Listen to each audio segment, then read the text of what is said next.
Hello, Congressman Biggs. Hello there. Hello? Oh, okay. Yes, Hi, yes, Janet. Congressman Biggs. I had Hi. the pleasure of hearing you last Tuesday night at the PC meeting at LD 13. And unfortunately, I didn't get to ask any questions, but I do have a question, and it's regarding this border issue. We have got millions coming across at this point in less than a year. Why is not every Republican that is in the Senate, in the Congress, in these border states on the news every single day, beating this over and over and over again? Not only with the shortages that we're having of food, we can't even supply our own people.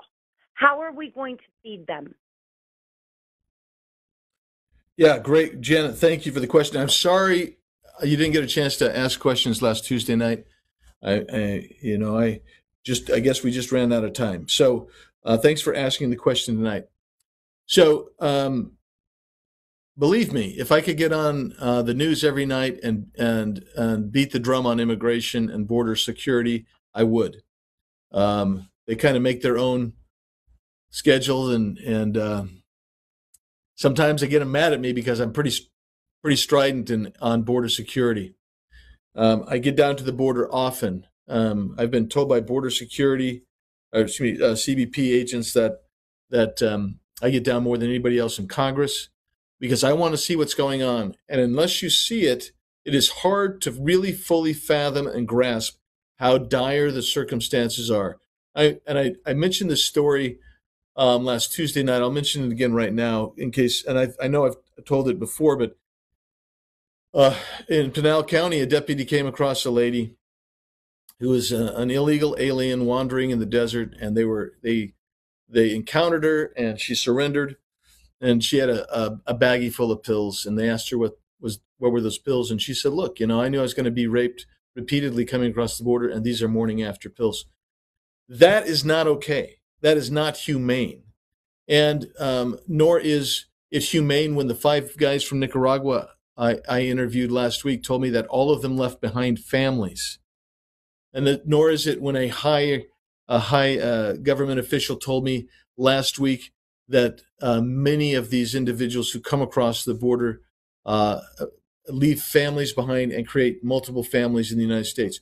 Nor is any of this okay when you know that the cartels control the vast majority of our border, and the administration has basically opened up our border.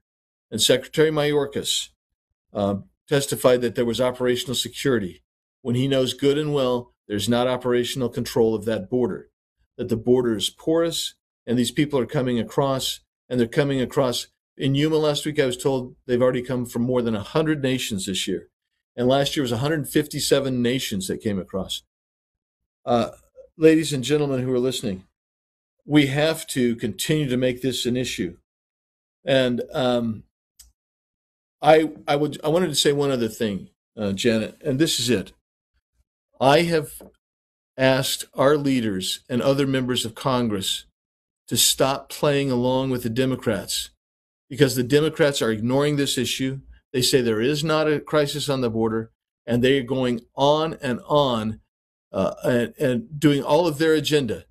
And sometimes we have Republicans join them. And my position is we should put down every speed stick we can procedurally and through the rules to slow down the Democrats so that they will understand how real the border problem is and use our leverage point to see if we can get them to adopt policies that were in place that would stop this border crisis. It is a crisis.